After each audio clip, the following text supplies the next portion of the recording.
What nice things did we used to have, until they got ruined by idiots.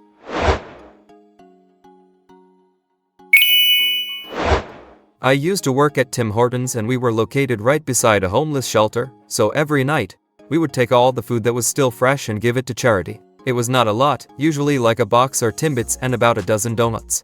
A few months later a homeless man came in right as we were throwing food in a garbage bag. He goes, "Oh, it's such a pity. I used to love eating your guys' donuts until that fucking idiot had to ruin it." My coworker said, "Yeah, that's honestly fucked up, corporation greed, you know." The homeless man gave us a weird look. He goes, "Nah, that's not what happened. One of the fuckheads at the shelter faked choking on a Timbit and tired to sue this store, that's why they cut us off." A few months later a homeless man came in right as we were throwing food in a garbage bag. He goes, "Oh, it's such a pity.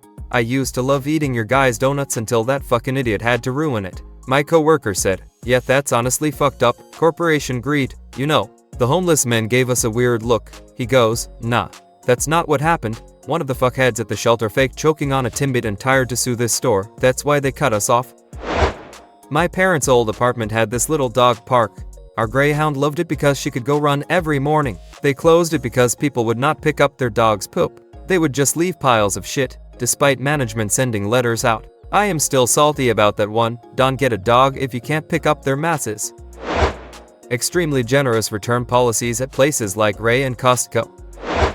24-hour decongestant, antihistamine cold medicine that worked. Drixeril dropped off the market when everyone switched to new decongestant formulas that were somehow more resistant to distilling into meth. Oh, and anytime I buy decongestants, my DL gets scanned. Thanks, criminals. Or maybe the result of big pharma lobbying, trying not to buy into the conspiracy.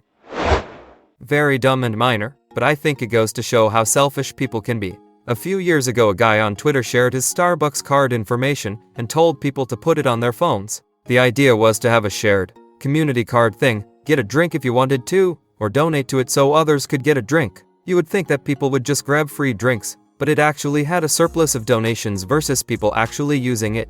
I think the card ended up with like $200 at some point. Anyway, some asshole comes along and locks the card account, effectively shutting it down. He said he did it because he wanted to prove how ineffective sharing was or something dumb like that. You always have that one guy who sees other people enjoying something and feels the need to disrupt it. I used to be able to walk into an airport, book a flight, walk to the gate and get on the plane. I have flown from SFO where I live to LAX where my sister lives countless times in just that fashion. And not to mention you used to be able to meet people at the gate as they arrived, or go in with them and have a meal before seeing them off. Security took about 30 seconds to get through. Buy concert tickets. Yeah, seriously, fuck Ticketmaster, and fuck the artists who contract with them to support this garbage. They are just as complicit in this ridiculous scheme as anyone else. The price you pay should be the price you see on the front page, ad, poster, whatever, end of story, end of game.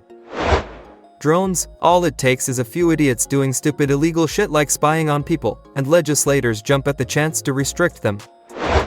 MTV, TLC, History Channel. Thanks assholes. God, what happened to the History Channel? I don't want to watch American Pickers ever. We used to keep our church doors open 24/7, but then vandals wrecked that so we locked up at night. Then we left it open during the days on Saturdays and vandals wrecked that. So now we keep the place locked up except almost exclusively during banking hours and Sundays mornings. In a way, traveling over tourism is an issue in part because idiots have no idea how to care for a space that they are in. Really, it's a privilege to travel, but these people treat it like a joke. Littering, getting drunk and trashing an area, not honoring local customs, being rude and more can destroy a place. In addition to hurting the locals and their area, it hurts respectful travelers. One of my friends is super into national parks and has started carrying a trash bag with her to clean up after asshole travelers. Yo games, I am not sure what ended it, but I suspect idiots were involved. College books. My dad spent about $50 per semester and my great uncle spent about $20. I have spent $500. I know inflation bumps up the price every few years, but Jesus, have the assholes in the industry been fucking us over. Burning Man used to be a really cool, inclusive mini-society. Now it's just a bunch of people with way too much money, isolating themselves from other people in the desert by buying out huge plots of land, and excluding others from their clubhouses, which is a stark contrast from what Burning Man was fucking supposed to be in the first place. Playground equipment, the rolly slides, teeter-totters, the merry-go-rounds, and there was even a park I used to play in as a kid that had an old, retired train car we could go in. The rolly slides apparently pinched too many fingers, the teeter-totters were too hard to get off of, and the merry-go-rounds were spun too fast. As for the train, I am pretty sure there were people shooting up drugs or homeless people sleeping in it. Plus graffiti. Now it's gated off and no fun for anyone. Affordable college. I thought people were over-exaggerating when they said tuition went up. I graduated not even 15 years ago, and it was not even $1,500 per semester. I looked back at my own undergrad and in-state is now $16,000 per semester.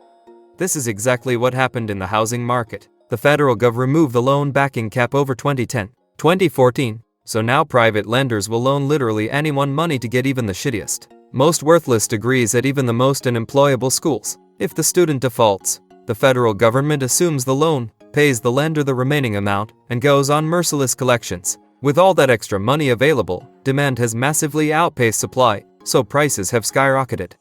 There is now over $1 trillion in student loan debt, and 90% of the students who graduate with a degree that's not in STEM, business, finance, accounting, healthcare, or education, will carry that debt for decades or even die with it still unpaid. Pay scale was so mortified that they removed their 20-year ROI sections. With the mortgage crisis, the bomb that nuked everyone was the collateral debt obligations on the subprime mortgages. We have entered the US economic phase where subprime degrees have become normalized, and we are not going to emerge nicely.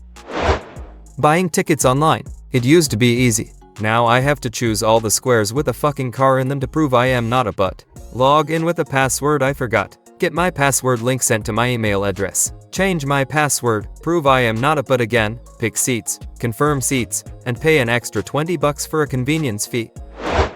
A sense of community in your neighborhood. As a kid second grade-ish, I used to walk over to my friends and play in each other's backyards. We learned how to bike together, would explore the woods between yards, play with the older middle schoolers. A lot of paranoia kinda ended that. The DC sniper shooting, fear of kidnappers, it all kinda hit at once. Well, that and cicada season. After that summer, people around here kinda kept to themselves more. eBay used to be this amazing multinational garage sale, filled to the brim with people selling their used stuff. Then people started filling it with garbage no-brand products and drop shipping it to the winning bidders. Then came the people that started using it as a storefront and charging full retail value for nib items. Now eBay is nothing more than resellers that find it more affordable than developing an actual web store, leaving me scratching my head wondering why people don't just order it from Amazon for $20 less, or walk to a big box store and buy it for the same price without shipping nor a wait. I have permanently checking the used button and the search results have been far better, but there is still people that keep the original box and try to sell it in like new condition for full retail.